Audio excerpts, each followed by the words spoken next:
Shalom saudara yang terkasih dalam Tuhan Yesus Kristus. Selamat datang di ibadah online GPB Amanat Agung Kalasan Yogyakarta. Kami sangat senang melayani saudara pada ibadah online ini. Jika tayangan ini memberkati saudara, jangan lupa klik subscribe, like, bagikan dan komen agar channel ini semakin berkembang dan memberkati banyak orang. Jika saudara ingin memberikan persembahan untuk pekerjaan Tuhan di gereja kami, saudara bisa mengirimkannya melalui nomor rekening yang tertera di bawah ini dan bukti transfernya bisa dikirim ke nomor WA di bawah ini. Atau persembahan dapat dibawa langsung ke gereja dan dimasukkan ke kotak persembahan yang sudah tersedia. Hendaklah masing-masing memberikan menurut kerelaan hatinya, jangan dengan sedih hati atau karena paksaan, sebab Allah mengasihi orang yang memberi dengan sukacita. Dan Allah sanggup melimpahkan segala kasih karunia kepada kamu, supaya kamu senantiasa berkecukupan di dalam segala sesuatu, dan malah berkelebihan di dalam pelbagai kebajikan. 2 Korintus 9 ayat 7 sampai dengan ayat yang ke-8.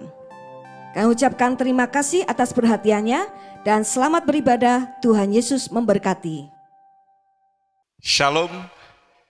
Jemaat yang dikasihi Tuhan, kita akan mulai ibadah bersama-sama secara online, dan saya minta saudara sekalian untuk tunduk kepala dan kita mulai dengan doa.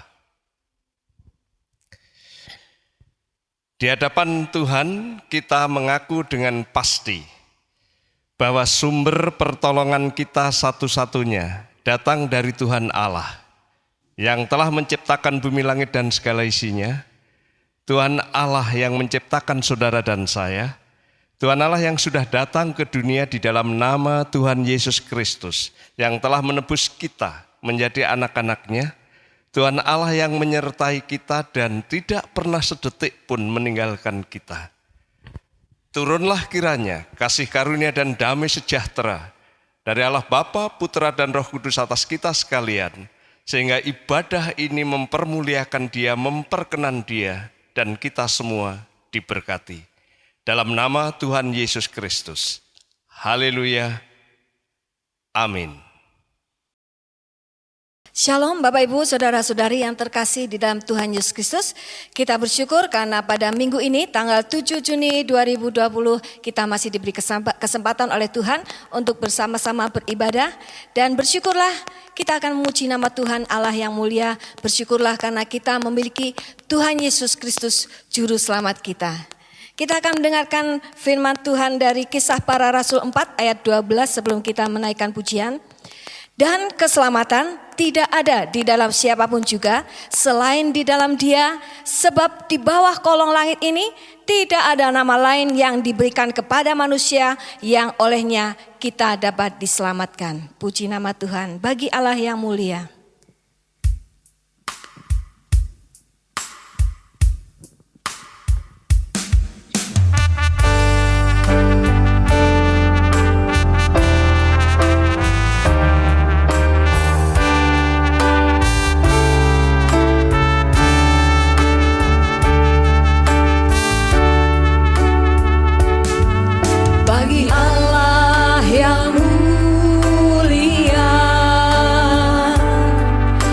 Bertahta di kerajaan surga,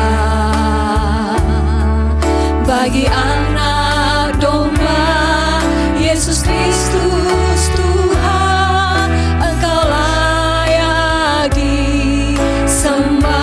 Mari datang padanya, mari datang kepadanya,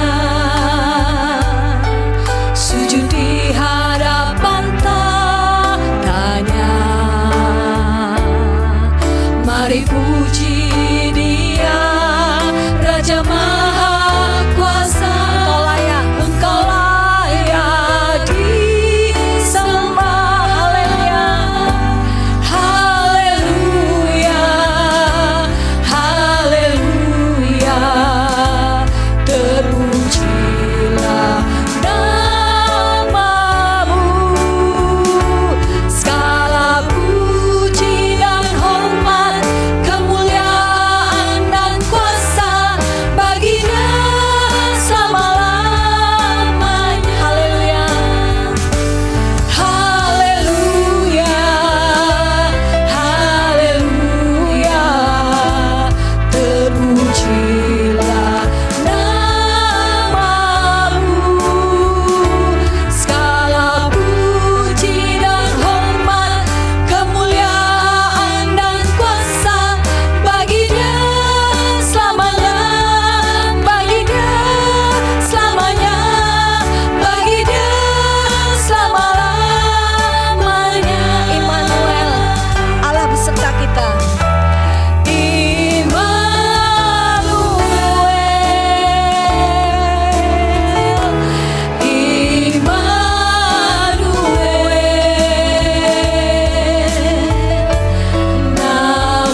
Tuhan Yesus Kristus yang kita sembah adalah Putra Allah, Juru Selamat umat manusia. Dialah Isa Roh Allah. Mari kita bersama-sama naikkan pujian ini dengan sukacita, karena Dia yang menyelamatkan kita dari segala dosa-dosa kita.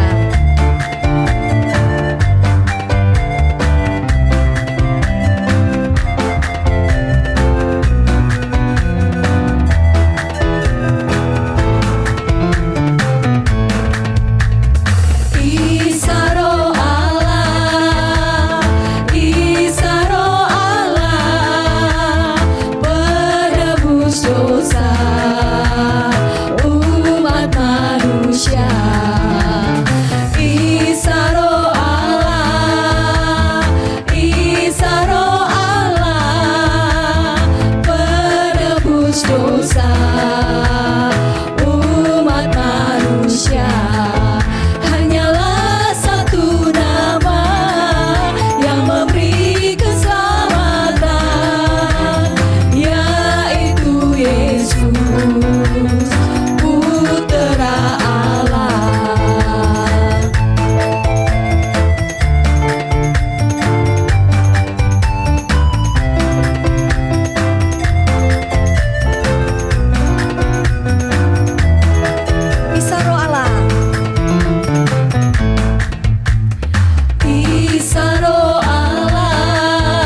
Roh Allah, Isa Roh Allah, penebus dosa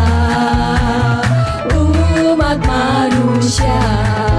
Hanyalah satu nama yang memberi keselamatan, yaitu Yesus, Putra Allah. Hanyalah satu nama yang memberi keselamatan, yaitu Yesus, Putra Allah.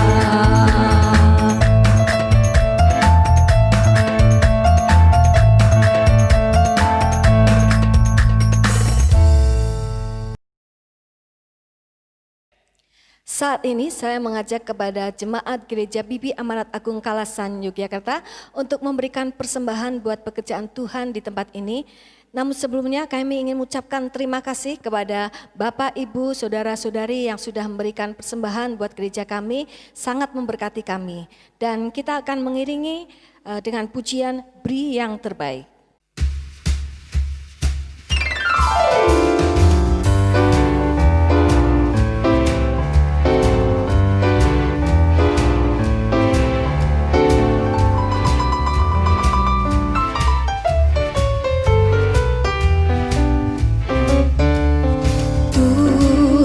Memanggilmu, beri yang terbaik. Apapun milikmu, beri yang terbaik. Kerahkan tenagamu tanpa upah, hanya untuk kemuliaan Allah.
Saya mengajak Bapak Ibu Saudara-saudari yang terkasih dalam Tuhan Yesus Kristus berdoa menyerahkan persembahan ini dan juga berdoa untuk bangsa dan negara serta kita semua di dalam menghadapi situasi saat ini. Kita satu hati di dalam doa. Bapa kami ya di dalam surga, kami bersyukur Tuhan memberkati kami sehingga saat ini kami bisa memberikan sebagian dari berkat kami untuk pekerjaan Tuhan di tempat ini. Tuhan yang akan menolong untuk hamba-hamba Tuhan yang mengelola persembahan ini, biarlah berkenan di hadapan-Mu. Dan kami bersama-sama Tuhan menyerahkan bangsa dan negara kami ke dalam tangan pimpinan Tuhan. Tuhan yang memberikan hikmat kepada pemerintah kami di dalam mengambil keputusan kebijakan yang bisa mensejahterakan seluruh rakyat Indonesia, terutama di dalam menangani kasus corona COVID-19 ini. Tuhan tolonglah Tuhan, Engkau akan memberkati seluruh bangsa Indonesia ini untuk siap menghadapi era baru di dalam menghadapi situasi saat ini. Tolong Tuhan beri kami kesehatan, kekuatan, dan penjagaan ekstra daripada-Mu Tuhan. Dan Engkau juga akan memulihkan bangsa kami dari segi ekonomi, politik, keamanan, dan juga pendidikan supaya kembali berjalan dengan normal. Tuhan Yesus, kami menyerahkan juga gereja-gereja di seluruh Indonesia ini, sekalipun kami beribadah dengan cara online, tetapi biarlah Tuhan membuat anak-anak Tuhan diurapi dengan kuasa Roh Kudus-Mu, memahami firman-Mu dan memuliakan nama-Mu dengan segenap hati kami. Kami juga mohon Tuhan agar kami bisa kembali beribadah normal di gereja, halangan apapun juga. Kami menyerahkan doa-doa kami kepada-Mu ya Tuhan Yesus, di dalam nama Tuhan Yesus Kristus kami berdoa. Amin. Saatnya kita akan dengarkan firman Tuhan yang akan memberikan kita pengetahuan dan menguatkan iman kita kepada Tuhan kita Yesus Kristus, Allah Juru Selamat kita.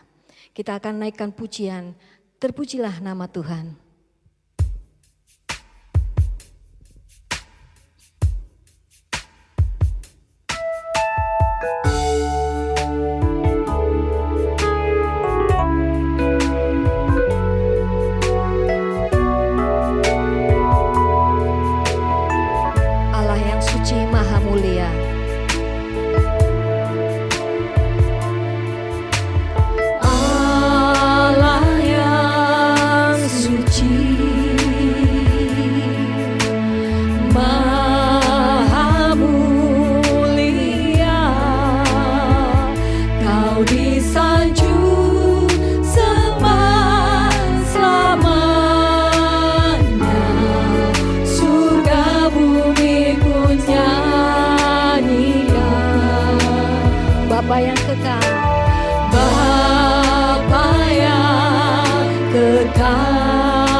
Jemaat yang dikasihi Tuhan, kita akan mendengarkan firman Tuhan bersama-sama. Dan firman Tuhan kali ini saya beri judul Makna Genesis atau silsilah yang terdapat di dalam Matius pasal 1 ayat 1. Matius 1 ayat 1 demikian bunyi firman Tuhan. Inilah silsilah Yesus Kristus, anak Daud, anak Abraham. Matius membuka Injilnya dengan statement, inilah silsilah Yesus Kristus. Anak Daud, anak Abraham. Sepintas pernyataan ini biasa saja. Tapi kalau kita memahami statement aslinya dalam bahasa Yunani, kita pasti terpesona, bahkan kita pasti begitu menghormati dan menghargai tulisan Matius ini. Di dalam bahasa Yunaninya dikatakan Biblos Geneseus Yesu Kristo huiou David huiou Abraham. Nah, apa yang menarik? Di sini ada kata Biblos. Yang kalau kita cari maknanya itu adalah buku atau kitab atau gulungan scroll atau kitab suci. Jadi kalau kita perhatikan di sini, Matius memulai dengan buku atau kitab silsilah Yesus Kristus anak Daud, anak Abraham. Sedangkan kata silsilah ini adalah terjemahan dari kata Geneseus, itu kata benda, genetif, feminim, dari kata Genesis. Yang arti leksikalnya, arti kamus Yunaninya, kata Genesis bisa diartikan silsilah atau garis keturunan, tapi juga bisa diartikan asal-usul, kelahiran, dan juga ciptaan bisa. Tapi bisa juga diartikan riwayat, kisah, atau histori, sejarah.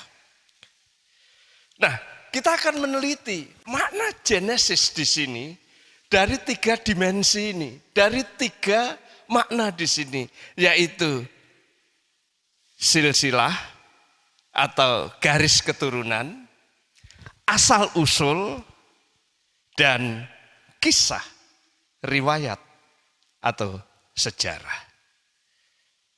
Mari sebelum kita mendengar uraian firman Tuhan ini, saja kita sekalian untuk tunduk kepala dan kita berdoa. Bapa yang di surga, kami berterima kasih atas kebenaran firman Tuhan yang ditulis oleh Matius di dalam Injil Matius ini. Kami berterima kasih karena Engkau memberikan Roh Kudus bagi kami sekalian, dan biarlah Roh Kudus itu yang memberi penerangan batin kepada kami, sehingga sekalipun firman-Mu ini tertulis, dan kami bisa baca, namun demikian kami masih memerlukan Roh Kudus mengerjakan pikiran kami, hati kami, sehingga kami bisa paham apa yang Tuhan maksudkan, dan lebih daripada itu kami bisa menerapkan di dalam kehidupan kami hari ke hari. Oleh karena itu kami berdoa kiranya Roh Kudus menguasai baik kami yang mendengarkan maupun hamba-Mu yang sederhana ini. Engkau urapi dengan kuasa-Mu, Engkau urapi dengan Roh-Mu yang kudus sehingga dia boleh berbicara atas nama Tuhan. Sehingga apa yang dikatakan adalah apa yang Tuhan mau katakan kepada kami. Terima kasih Bapa di surga, kami serahkan pemberitaan firman-Mu pada kesempatan ini dari awal, tengah, sampai akhirnya sepenuhnya dalam kuasa Tuhan Yesus Kristus, Sang Empunya firman itu sendiri. Terpujilah nama Tuhan dari kekal sampai kekal. Haleluya. Amin. Jemaat yang dikasihi Tuhan, statement awal dari Injil Matius di sini dikatakan Biblos Geneseus Yesu Kristo huiou David huiou Abraham. Kata Geneseus yang akar katanya adalah Genesis. Kalau diartikan sebagai silsilah atau garis keturunan, maka kata Biblos Geneseus dimaksudkan, diartikan buku atau kitab silsilah, kitab garis keturunan Yesus Kristus yang adalah anak Abraham, anak Daud. Maka kalau itu yang dimaksud, kita bisa lihat di situ di dalam Matius pasal 1 ayat 2 sampai 17. Kenapa? Karena di dalam ayat-ayat itu ada daftar nama nenek moyang Yesus mulai dari Yusuf, kemudian naik. Daud, kemudian naik. Abraham. Dan yang menarik juga di dalam ayat 17 di situ, terdapat 3 bagian dari daftar nama nenek moyang Yesus di situ. Bagian yang pertama di situ dikatakan dari Abraham sampai ke Daud. Kemudian bagian yang kedua dari Daud sampai pembuangan Babel. Dan bagian ketiga dari pembuangan Babel sampai ke Yusuf. Yang adalah ayah dari Tuhan Yesus Kristus. Secara manusiawi tentunya. Apa artinya di sini? Apa yang dimaksudkan sehingga ada pembagian 3 bagian di situ? Kalau kita perhatikan Matius sebenarnya sedang memberitahu bahwa Mesias itu mesti keturunan Abraham. Kenapa? Karena kepada Abrahamlah Allah pernah berjanji melalui keturunan Abraham ini akan diberkati. Bangsa-bangsa akan diberkati seluruh bangsa. Inilah yang disebut sebagai berkat universal. Mesias akan memberkati dunia. Mesias akan memberkati seluruh umat manusia. Dan itu pernah dijanjikan oleh Allah kepada Abraham, keturunanmu akan menjadi berkat bagi dunia ini. Sehingga Mesias itu mesti keturunan Abraham. Tetapi Mesias juga harus keturunan Daud. Kenapa? Karena kepada Daudlah Allah berjanji bahwa tahta pemerintahan dan keturunannya akan kokoh selama-lamanya. Artinya apa? Mesias itu raja yang berkuasa meliputi seluruh bangsa. Raja yang berkuasa meliputi seluruh umat manusia. Dan kerajaannya itu kokoh selama-lamanya. Kekal abadi. Dan Mesias mesti memberkati dunia. Mesias mesti raja yang memerintah dengan kerajaan yang kokoh selama-lamanya. Dan di sini Matius memperkenalkan Yesus itu keturunan Abraham. Yesus itu keturunan Daud. Artinya apa? Yesus itu sebagai Mesias dia akan memberkati dunia. Janji Allah kepada Abraham. Yesus itu sebagai Mesias mendirikan kerajaannya dan kerajaannya itu akan kekal selamanya. Janji Allah kepada Daud. Tapi yang menarik jemaat yang dikasihi Tuhan, Matius menuliskan bahwa kala itu kerajaan Daud, kerajaan Israel, kerajaan Yahudi sudah hancur, lebur sejak pembuangan Babel. Bahkan setelah pembuangan Babel tidak ada raja-raja, tidak ada kerajaan. Artinya apa? Ketika Matius menulis buku atau kitab silsilah Mesias, yang adalah Mesias itu keturunan Abraham, yang Mesias adalah keturunan Daud, yang Mesias kala itu kerajaan sudah hancur karena sudah dibuang di Babel dan sekalipun mereka pulang tidak ada raja lagi, tidak ada kerajaan lagi. Dan Yesus lahir dalam konteks demikian, dia akan memberkati dunia, dia akan memerintah selama-lamanya karena kerajaan yang kokoh kekal itu. Dan kerajaan waktu itu memang sudah hancur lebur, sudah tidak ada sisanya. Sebaliknya orang Israel kala itu diperintah dikuasai oleh bangsa lain, bangsa Romawi. Itulah sebabnya ketika Yohanes Pembaptis datang, sebagai pendahulu Mesias. Ketika Mesias datang, Yesus Kristus, beritanya adalah bertobatlah, kerajaan, dalam arti kerajaan Mesias, bertobatlah karena kerajaan Allah, kerajaan Mesias sudah dekat. Kerajaan Mesias, kerajaan Allah ada di tangan Yesus. Yesuslah Mesias. Apa artinya ketika kita memaknai bahwa Genesis, bahwa Biblos Genesios, Yesus Kristus, buku silsilah, buku garis keturunan Yesus Kristus, Weu Abraham, anak Abraham, Weu Daud. Artinya bahwa Mesias yang akan memberkati dunia ini, Mesias yang kerajaannya kekal itu mesti keturunan Abraham, keturunan Daud. Mesias, Kristus yang diurapi dalam konteks Yahudi, seseorang yang diurapi terkandung di dalamnya biasanya adalah dia seorang nabi. Dia diurapi. Dia seorang imam, dia diurapi. Dia seorang raja, dia diurapi. Yesus, nabi di atas segala nabi. Yesus, imam di atas segala imam. Yesus, raja di atas segala raja. Karena dia Mesias. Keturunan Abraham, keturunan Daud. Kalau ada seorang yang mungkin dia mengaku atau diakui sebagai nabi besar. Pertanyaannya, apakah dia adalah keturunan Abraham? Apakah dia garis keturunan Daud? Kalau ada orang yang berkata dan diakui dia adalah seorang imam, imam besar, imam Mahdi.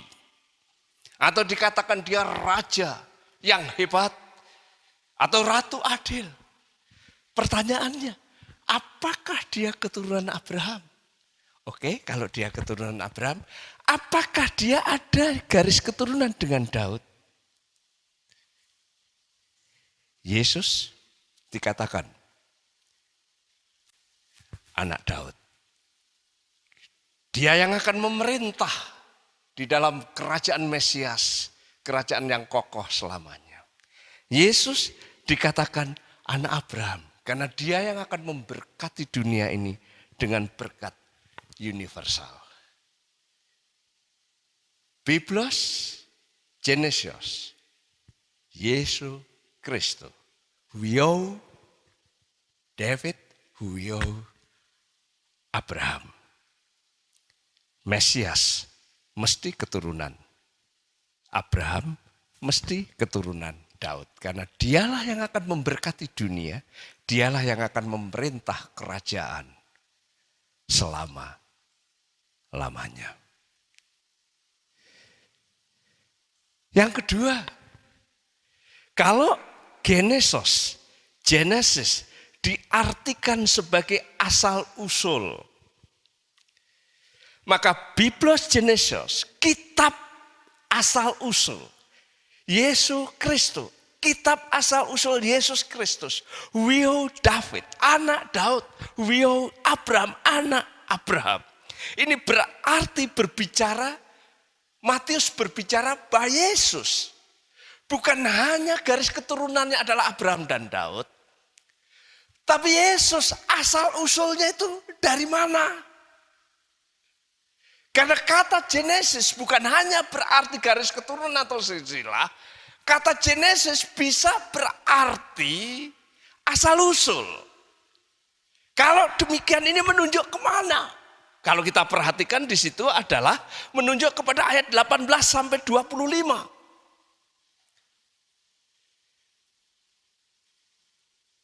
Mungkin kita bertanya, apakah Genesis itu memang bisa diartikan asal-usul?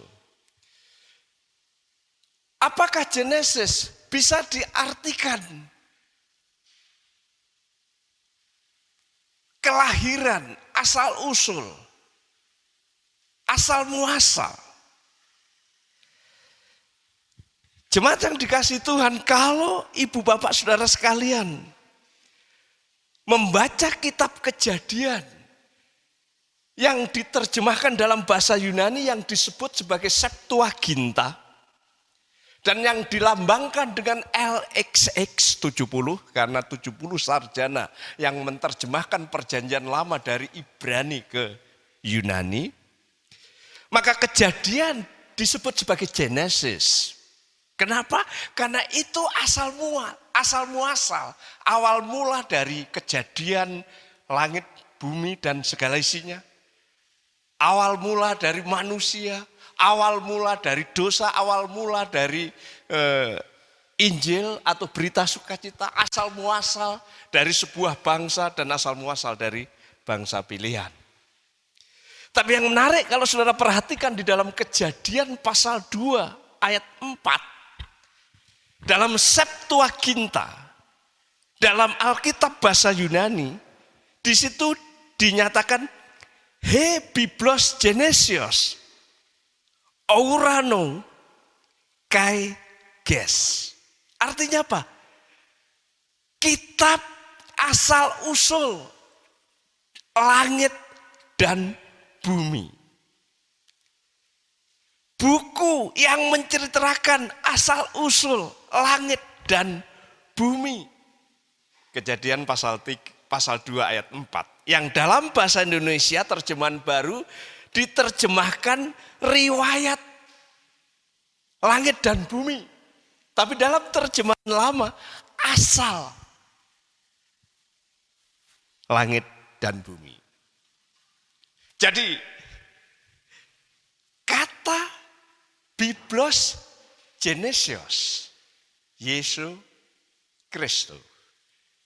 Genesis bukan hanya dimaknai silsilah atau garis keturunan, tapi Genesis bisa diartikan asal usul, asal muasal.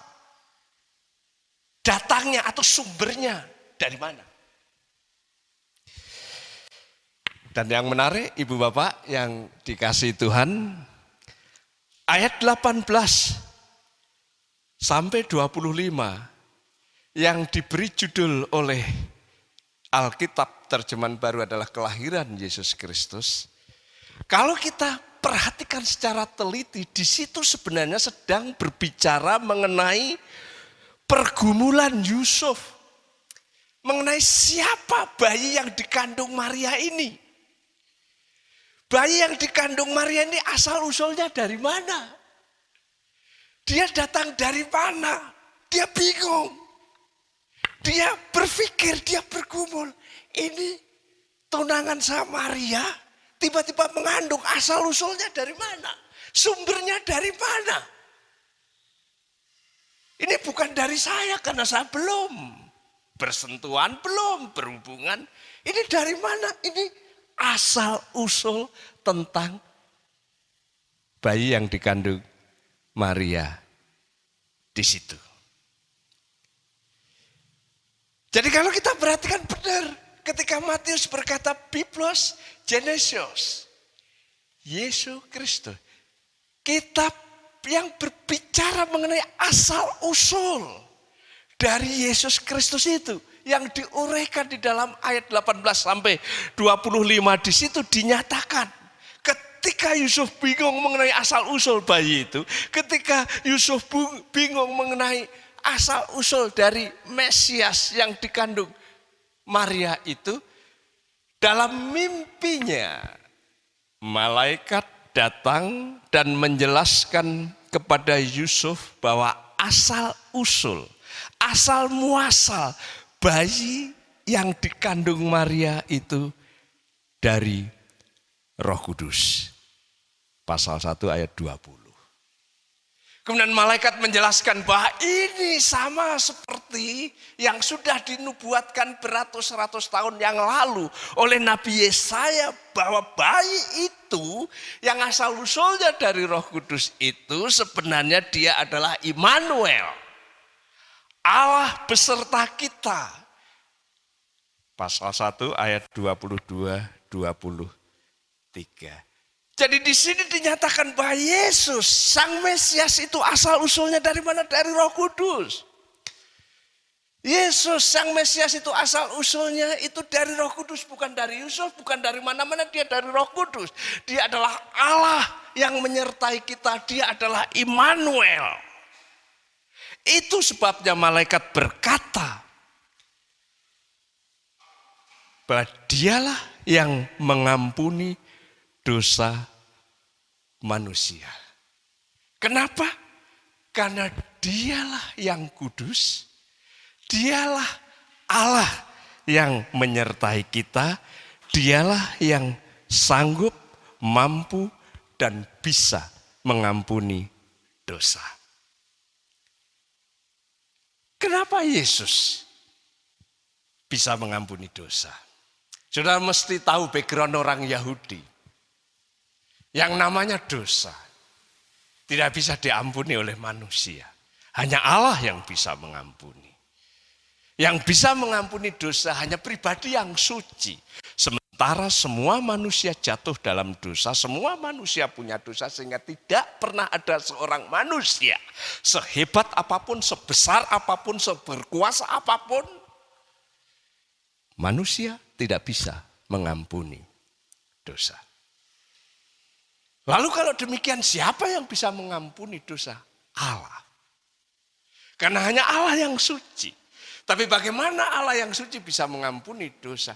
Dia datang ke dunia yang disebut sebagai Mesias. Itu sebabnya Yesus Kristus, dia asal usulnya dari Roh Kudus. Dia adalah Allah yang menjadi manusia, dia menyertai kita. Kadang-kadang seringkali orang menjadi salah persepsi ketika dia berbicara Natal. Karena seringkali orang berpikir bahwa Yesus Kristus itu awalnya di Natal. Karena kelahirannya di Natal seringkali dikira kejadian Yesus adalah di Natal. Bukan. Yesus asal muasalnya dari Roh Kudus. Berarti dia non jauh di sana. Dia adalah Allah yang Maha Kuasa. Natal itu adalah Roh Kudus, Allah yang Maha Kuasa mengambil tubuh insani menjadi manusia. Namanya Yesus. Mesias. Dialah yang bisa mengampuni dosa manusia. Itu sebabnya ketika kita lihat bagaimana nanti perjalanan pelayanan Tuhan Yesus ketika menjadi manusia, Mesias. Orang berdosa, Tuhan berkata, dosamu sudah kuampuni. Kenapa? Karena memang dia Allah. Allah artinya dia berkuasa atas dosa. Dia berkuasa atas alam semesta. Dia berkuasa atas sakit penyakit. Dia berkuasa atas setan. Bahkan dia berkuasa atas maut. Dan Yesus menunjukkan itu. Yesus membuktikan itu. Kalau kita lihat nanti di dalam kisah berikutnya. Di dalam Injil-Injil. Ketika Yesus ketemu orang yang berdosa. Dia berkata dosamu sudah diampuni. Dia mengampuni dosa. Ketika ada angin topan ombak yang begitu hebat dan mau menenggelamkan para murid di Danau Galilea. Tuhan Yesus karena dia adalah berkuasa atas alam semesta, dia hanya berkata, diam tenang, semuanya tenang. Ketika ada orang sakit, mulai sakit demam, sampai sakit kusta yang kala itu belum ada obatnya, belum ada penawarnya. Tuhan Yesus sembuhkan. Kenapa? Karena dia Allah yang berkuasa atas sakit penyakit. Bahkan setan, mulai dari setan mungkin pangkatnya kopral sampai legiun yang mungkin pangkatnya jenderal. Tuhan Yesus mengusir karena Yesus berkuasa atas segala setan. Bahkan maut, entah itu orang mati baru saja mati Entah itu orang mati yang sudah diusung dan mau dikubur, bahkan orang mati yang sudah dikubur 4 hari. Yesus berkata, bangun, bangun. Kenapa? Karena Yesus itu asal usulnya adalah Roh Kudus. Yesus itu adalah Allah. Dia berkuasa atas dosa, dia berkuasa atas segala ciptaan ini, dia berkuasa atas sakit penyakit, dia berkuasa atas setan, dia berkuasa atas maut. Yesus Mesias bukan hanya keturunan Daud, keturunan Abraham. Dia asal usulnya dari Roh Kudus. Dia adalah Allah yang menjadi manusia. Pribadi yang semacam itu. Yang bisa menolong, yang bisa membantu, yang bisa mengatasi segala persoalan-persoalan kehidupan saudara dan saya. Yang ketiga, kalau Genesis diartikan riwayat atau kisah atau sejarah, maka Biblos Genesos diterjemahkan atau dipahami atau diartikan kitab riwayat, kitab sejarah, kitab kisah Yesus Kristus. Yesus Kristus, huio David, anak Daud, huio Abraham, anak Abraham. Kalau demikian yang dimaksudkan, maka saya yakin riwayat Yesus Kristus anak Daud, anak Abraham itu sejarah kisah Yesus anak Daud, anak Abraham itu ditulis, dinyatakan oleh Matius mulai pasal 2 sampai pasal 28. Oke, sekarang coba saudara pikir kembali dan renungkan kembali di sini. Ketika Genesis diartikan silsilah, ketika Genesis diartikan garis keturunan, ini garis keturunan Mesias. Maka kita bisa melihat ayat 2 sampai dengan ayat 17. Di situ ada daftar nama silsilah dari Abraham, Daud, pembuangan Babel, Yusuf, dan Yesus. Itu kalau Genesis diartikan garis keturunan atau silsilah. Tapi kalau Genesis diartikan asal usul, maka saudara bisa perhatikan ayat 18 sampai dengan 25. Di situ ditunjukkan asal usul Yesus. Asal usul Mesias. Asal usul Mesias itu dari mana? Dari Roh Kudus. Asal usul Mesias itu siapa? Allah yang beserta kita. Sehingga dia bisa mengampuni dosa kita. Dia bisa menolong kita. Tetapi kalau Genesis diartikan kisah, sejarah, riwayat, maka Matius menulis pasal 2 sampai pasal 28. Di situ dinyatakan tentang bagaimana kelahirannya setelah dilahirkan, kemudian bagaimana dia mati, bangkit, dan bagaimana dia naik. Tentunya kalau dikutbahkan pasal 2 sampai pasal 28, mustahil bisa disampaikan hanya dalam satu khotbah. Tapi paling tidak kalau kita perhatikan ini ajaib. Kenapa? Karena sejarah tentang Yesus, kisah tentang Yesus, riwayat tentang Yesus dimulai dengan disembah oleh orang-orang Majus. Pasal 2 diceritakan setelah kelahiran. Yerusalem gempar. Karena ada orang-orang Majus yang datang mencari di mana raja yang dilahirkan. Kemudian ketika itu dicarilah para imam, ditelitilah kitab suci tentang nubuatan kapan Mesias dilahirkan. Kemudian dari situlah diberitahu bahwa di Bethlehem. Kemudian orang-orang Majus ke Bethlehem. Di Bethlehem mereka menemukan Yesus. Di Bethlehem mereka menemukan Mesias. Di Bethlehem itulah para Majus menyembah. Lihat di sini. Cerita tentang Yesus dimulai dengan penyembahan orang Majus kepada Mesias. Tapi yang menarik di akhir pasal 28. Ketika Yesus sudah mati. Kemudian dikuburkan. Kemudian bangkit. Orang pertama dikubur itu namanya Maria Magdalena. Ketika lihat Yesus langsung menyembah. Dan nanti kalau kita perhatikan ketika Yesus ke Galilea. Kemudian Yesus ke satu bukit yang kemungkinan di situ adalah Bukit Zaitun. Kemudian dia mengajar. Kemudian setelah itu dia naik ke surga. Saudara tahu dia disembah oleh murid-muridnya. Jadi kalau Genesis itu diartikan kisah, riwayat Yesus Kristus anak Daud, anak Abraham. Kisahnya dimulai disembah oleh orang-orang Majus ketika dia lahir di Bethlehem. Disembah di kuburan ketika dia bangkit dan menunjukkan diri kepada Maria Magdalena.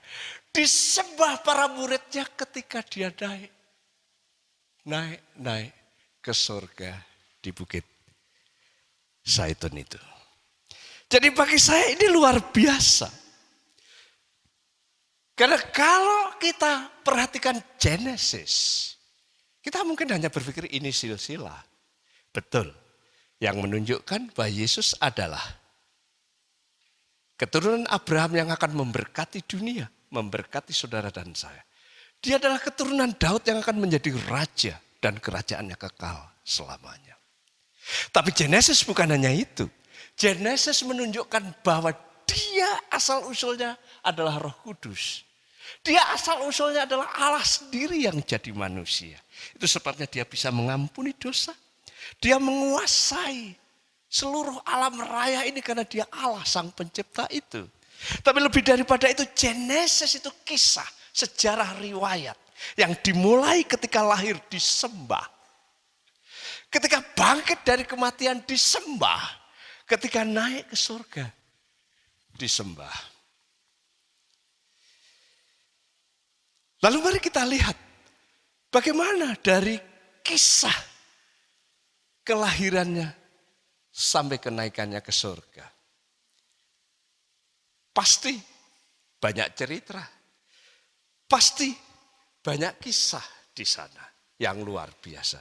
Tapi setidaknya ketika kita melayani, ketika Tuhan melayani, kita bisa lihat pelayanannya. Baik itu pengajarannya maupun tindakannya. Semua yang diajarkan oleh Tuhan Yesus. Semua yang dilakukan oleh Tuhan Yesus.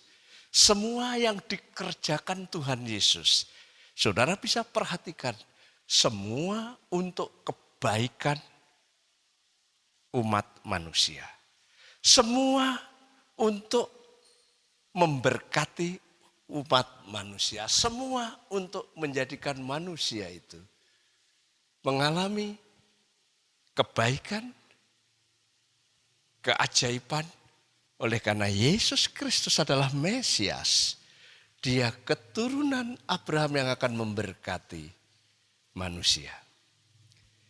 Tapi lebih daripada itu ketika kita lihat kematian dan kebangkitannya itu adalah berkat yang luar biasa. Karena dengan kematian dan kebangkitannya semua orang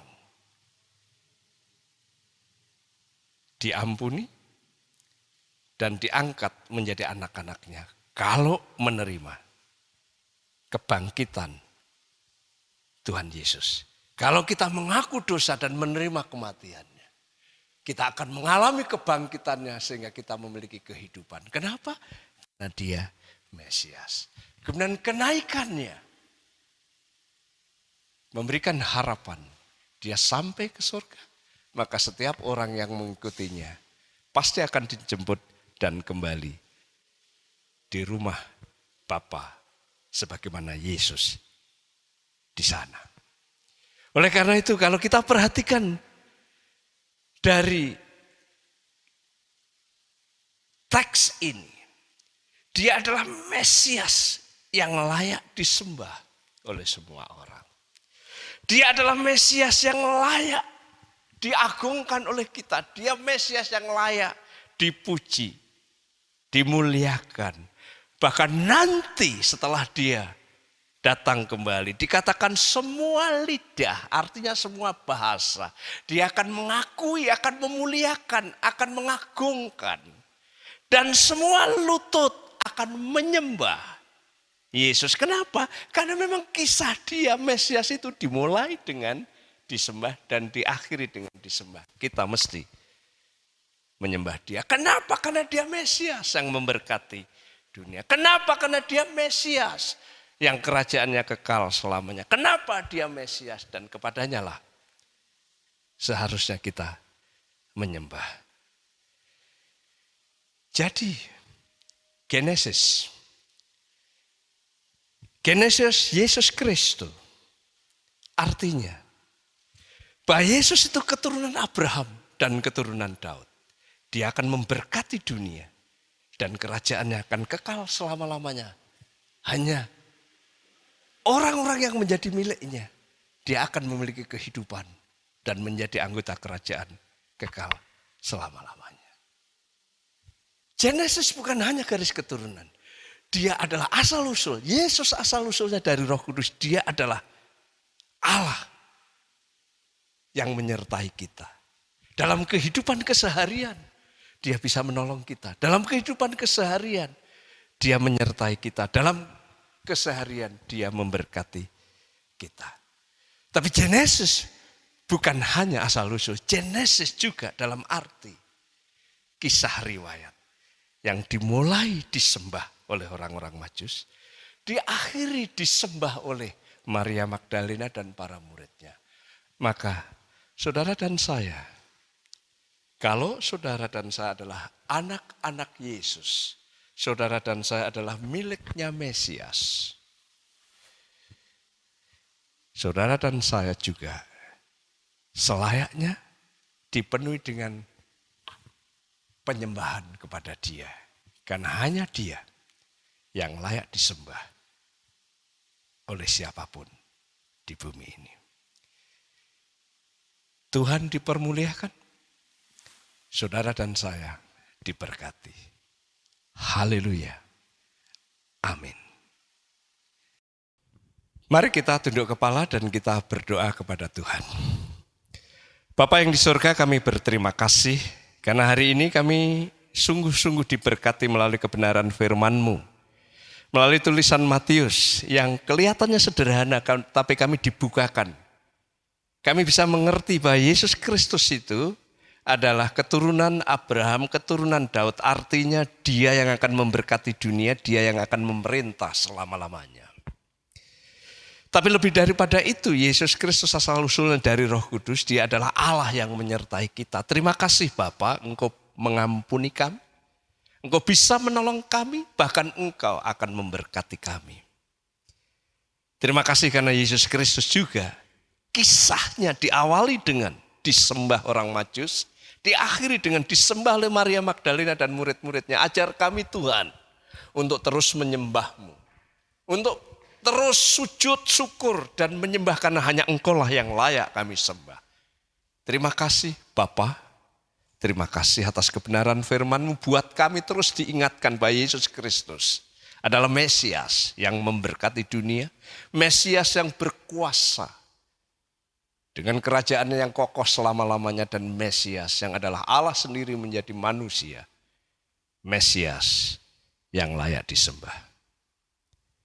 Jemaat yang dikasihi Tuhan, arahkan hatimu kepada Dia. Dan bukalah hatimu lebar-lebar dan terimalah berkat yang daripadanya. Kiranya damai sejahtera dari Tuhan Yesus Kristus, kuasa dan mujizat dari Allah yang Maha Tinggi, serta penghiburan dan penyertaan Roh Kudus ada di dalam kehidupan saudara sekalian. Sehingga dimanapun saudara sekalian, pergumulan-pergumulan yang kamu hadapi, doa-doa yang kamu panjatkan, bahwa pekerjaan yang kamu kerjakan kiranya dibuat berhasil. Demi nama Tuhan Yesus, kamu diberkati. Haleluya. Amin.